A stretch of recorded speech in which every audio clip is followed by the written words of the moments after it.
Hi there, welcome to Floating in Dreams. This is my eyeshadow palettes revisited for June.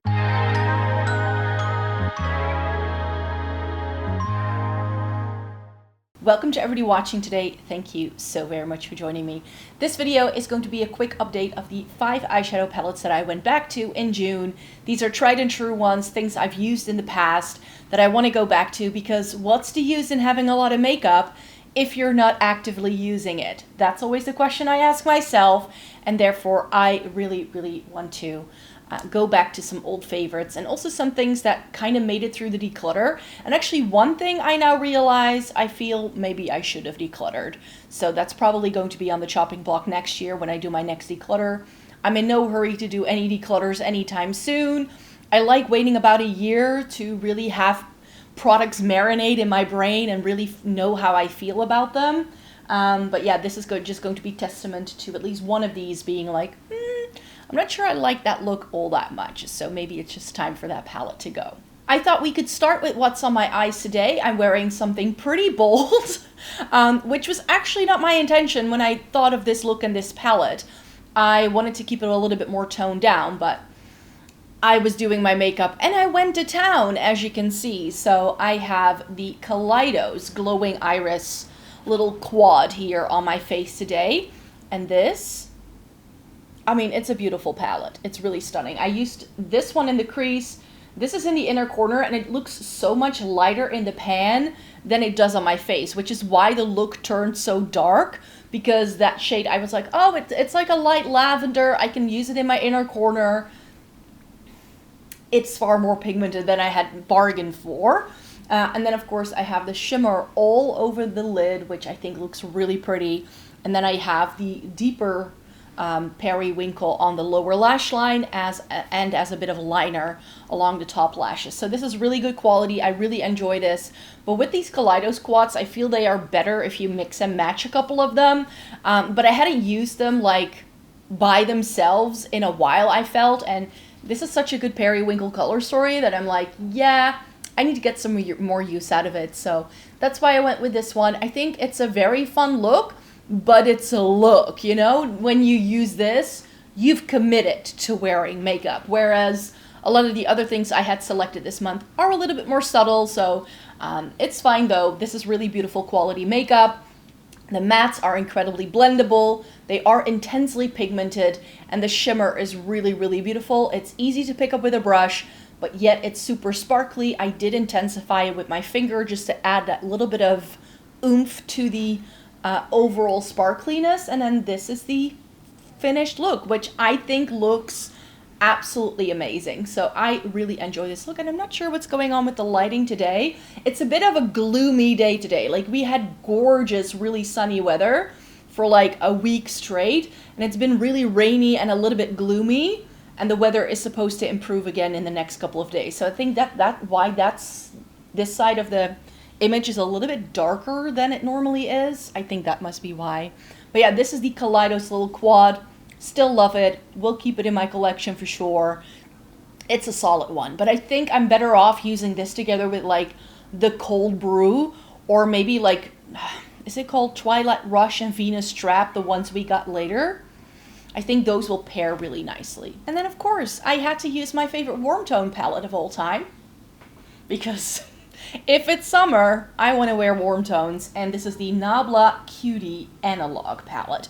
This was the last one they did in this little series. I still have all of them because I still sort of have hope that at some point Nabla is going to come out with more of these.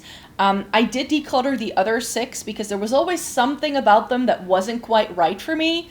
But overall, I really enjoyed the quality of these. They did some interesting textures, some different formulas. I believe this one is still available. I can find it linked to like a couple of websites, so this one may still be easier to get. But it's so stunning, and especially if you like a warm tone. It has this sepia, 1970s photography kind of look to it, which I really enjoy. The look I ended up doing, of course, had to feature this one in the crease, this one all over the lid, because look at that peach duochrome. It's like peach to gold. It's so stunning. That one has a dent in. When I was using it, I was like, ooh, there's actually a dent in this one. And then I ended up using this along the lower lash line, and I ended up using this as liner and this in the inner corner. I skipped this one for some reason this time around. But yeah, these dark, really, really dark brown shades have a little bit of red to them, which is why they pair so well with the other warm tones. And while this looks super orange in the pan, I find there's almost something about these shades that when I blend them, paired together with my cooler undertone, it just really brings out a level of dimension to those shades, which I think just makes them look really good on me. Maybe if you're super cool toned, you may not enjoy this, but I have loved this palette for years. It is my favorite warm tone palette for a reason, and I'm not going to stop loving this anytime soon. Now remember that I said there was a palette that was a little bit about. That's this one. It's the ColourPop Mandalorian The Child. I ended up almost decluttering it, but then when I went through my declutter again, I was like, I need to keep this. I need to keep this because it is a really good color story. I did change mine because there used to be 2 browns here, and I believe this was like a white shimmer or something. And this is beautiful. It is a really beautiful palette. So I think the 3 shades I added came from the Just My Look. And I mean, again, it's really, really beautiful. It's just, I want these to be, I don't know, a little bit more exciting almost. Like, I think that I have shades like this in, for instance, my Barely Basics from Glaminatrix and like palettes like that. I think I have shades that are similar. I ended up doing a look, I believe, if I'm not mistaken, with like some of these shades here, using this all over the lid and then this in the inner corner and this one as liner, so I kind of went that direction. I mean, it was beautiful. It was a really pretty, soft look, but it was a little softer than I had remembered it or how I had envisioned it. So again, I'm not entirely sure whether this is on the chopping block because I do like the quality of the palette. I still like that color story, and I would miss this really vibrant lime green in my makeup collection for sure if I were to get rid of it. But I decided to go with some other shades that I don't normally use from some of these palettes, just to give them a bit of a bit of a different chance. I think that if I would have gone for that really vibrant thing, I would have liked the look I did a little bit better. I also really enjoyed this shimmer. I already know that much because that's the thing I use the most.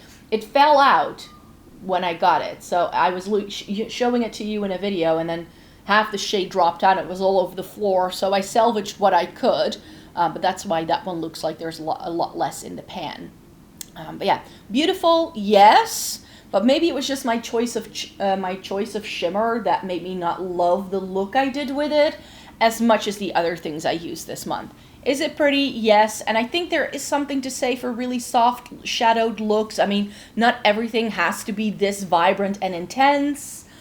It's just not feasible. It's just not something that we need necessarily in our lives. So therefore, I do think that this eye look is really stunning, but there's something to say for something softer like I did with the Mandalorian The Child as well. I'm still a little bit torn about that one, but as of right now, my first initial reaction is declutter next time. Something I also had to play with was my Natasha Denona palettes now that I've put them back together. So a couple of years ago, I reorganized all the eyeshadow palettes I had by the brand because I find their color stories to be a little bit bland and boring, but I love the quality of the shadows. So to sort of incentivize myself to use these shadows a little bit more often, I decided to rearrange the color stories because I know how much I love the quality. But then I got a couple of more things, and then I didn't want to reorganize those. I was like, you know what? I'm just going to put the palettes back the way they came. Now my retro, which is what I'm holding here today, is a little bit fragile. I mean, I dropped it, it fell down, and I broke this shade pretty severely, as you can see.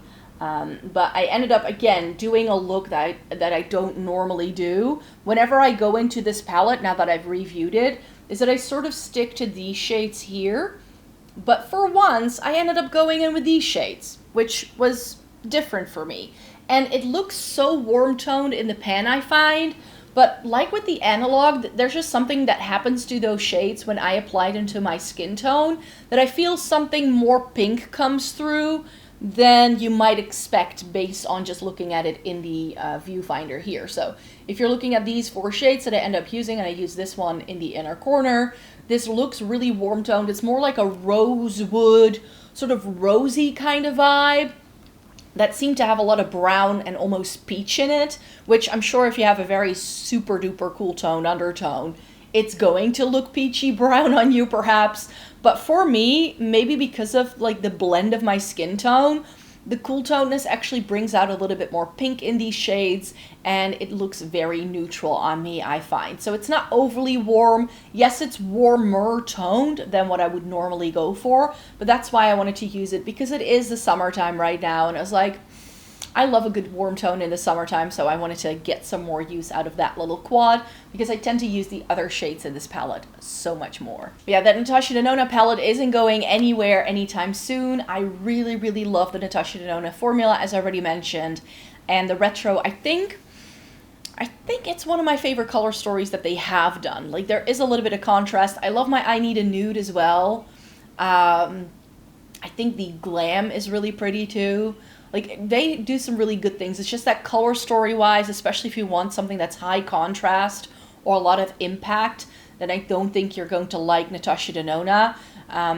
But I really enjoy this, her formula so much. Even those, like, weird matte shades that she has these putty sort of matte cream shades that are in there, and I know a lot of people don't like those, but I even like those shades, for sure. And then we have Love's Journey from Sydney Grace. This is a beautiful palette as well. It was on the declutter pile, and like the Mandalorian The Child palette, I ended up pulling it because I was like, you know what? Another great formula is Sydney Grace. It's just, again, color story-wise, this doesn't wow me. And here I really decided to go a slightly different route. Usually when I use this palette, I always opt for the cool tones, because who are we on this channel if we're not using our cool tones? And I was like, you know what? No, that's not what we're going to be doing. I'm still going to use some of the cool tones, but I actually want to use this in the inner corner. I want to use this all over the lid. This was on the lower lash line, and I ended up using this in the inner corner. So it was like a whole mix of the different undertones that are in here. Because if you look at this palette, we have cool tones, neutrals, and warm tones all in one palette. I think this is the light. Yeah, this is the light version of the palette. In case you're unfamiliar with Sydney Grace, they do light and deep versions of every single palette. Very often a couple of the crease shades, a couple of those mattes, have a deeper undertone in the deep versions rather than in the light version. So that's usually the main difference. And this is really beautiful. Sydney Grace is the queen of all things satin shimmers.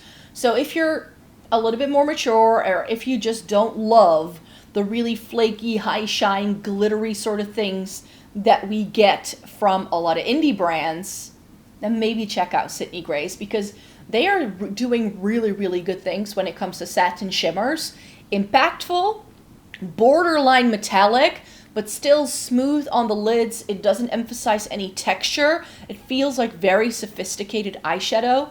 Kind of how I feel about Natasha Denona, but Natasha Denona still has a tendency to do some more sparkly things in her palettes, and Sydney Grace never really does that. And also a lot of the singles that I have by them, if it's a shimmer, it's usually like satin to metallic leaning, and I feel like the metallicness of the shades only comes out if you wet them, or if you use them with your fingers or anything like that. They can be intensified for sure, but I feel that, you can already tell from the way they look in the palette that there is just a little bit of something more subtle to the shimmers that you're going to get in here. So if that's not your vibe, you may not enjoy this. But the Love's Journey by Sydney Grace, I'm not sure if this is still available. It's a good palette. It's a really solid neutral palette. And I remember I didn't pick this out for myself, but I placed an order together with Esther, and she had an extra one of this. I don't remember how it came about, but she ended up gifting this to me, and it's a really beautiful neutral palette. It's really one of the best neutral palettes you could possibly get. But I have a lot of neutral palettes in my makeup collection, so that's why this is like snowed under. And then if I compare it to everything else, which is what I was doing in my last decluttering series, this one kind of was like not one of my favorite neutral palettes, just because I have so much. And I was very cutthroat in my eyeshadow palette collection declutter in March. And I was just a little bit too cutthroat, but because I was like, you know what? This may not be something that I feel super excited for overall, but it is such a solid color story and such a solid formula that I do want to keep it around. So now that I've played with it again, I'm very happy that I did, and that I did decide to keep it, and that I pulled a really stunning look out of it again. I just think that there is something really clever about these palettes. It's just, it can be expensive to buy Sydney Grace, especially if you're in Europe like me, which is why when I got my hands on this one, I did a buddy order together with Esther, because that's just the best way to be buying Sydney Grace, I find, because it can be a very expensive hobby this way. They used to be on MONOLITH for a hot minute, but I don't know what happened to them on there. Maybe they weren't selling well enough and MONOLITH decided to not restock them. But yeah, it's a bit of a difficult brand to get. That's it for this video today. I was like trying to wrap my thoughts like there was another palette, right? No, there wasn't. I did 5 palettes this month. Thank you so very much for watching this video today. Thumbs up the video if you liked it. Subscribe if you want to see more by me. I make new videos 4 times a week over on this channel, so I hope to see you back soon with a new video. I will be selecting some new palettes really soon to be doing another video with like this. So if you like people who go back to their palettes, who use the makeup that they have, or at least attempt to, then maybe this channel can be something that you might enjoy, because that's definitely something that I always try to work into things. So thanks for watching here, and then I hope to see you again really soon. Bye bye.